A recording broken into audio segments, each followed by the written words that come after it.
C'est l'histoire d'une marque qui au départ n'était pas destinée à faire du luxe, mais qui par la force de son savoir-faire, de ses traditions, de son management, a su gagner ses galons dans l'ultra-luxe.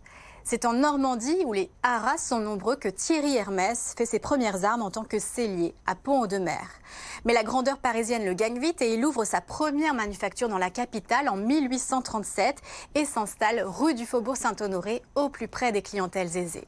En 1867, c'est l'exposition universelle de Paris. Thierry Hermès remporte une médaille d'argent. À l'époque, ça le fait connaître jusqu'au tsar de Russie qui lui commande des produits. Le début de la notoriété, alors lui ne vend que des harnais ou des selles, mais bien vite, les héritiers, les fils et petits-fils de Thierry Hermès vont élargir l'offre. Après avoir équipé le cheval, Hermès habille le cavalier, ça va de la casaque de course au sac de transport, car pendant ces années-là, les élites ont pris goût au voyage et au transport.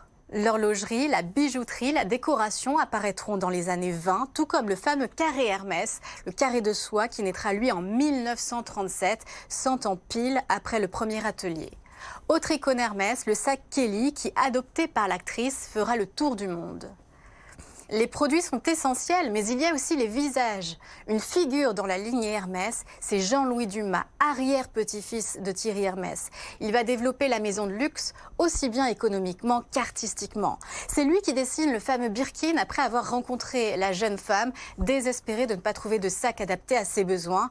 Il lui conçoit un grand cabas élégant avec des fermoirs, les fameux fermoirs Touret, dans la plus pure tradition Hermès.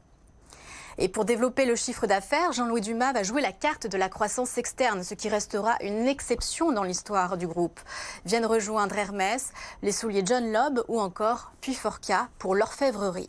Solide financièrement, coté en bourse, Hermès se paye même le luxe dans les années 2010 de résister à l'assaut du géant LVMH. Aujourd'hui, la 6e génération d'artisans, de dirigeants est aux manettes. 3 familles issues d'un ancêtre commun, les Puech, les Guérand, les Dumas. Axel Dumas est d'ailleurs l'actuel dirigeant d'Hermès. La crise sanitaire, l'inflation n'ont pas fait de mal à l'entreprise. Les listes d'attente pour se procurer un sac sont toujours aussi longues. Finalement, les coups durs ont toujours profité aux selliers, comme pendant la Seconde Guerre mondiale.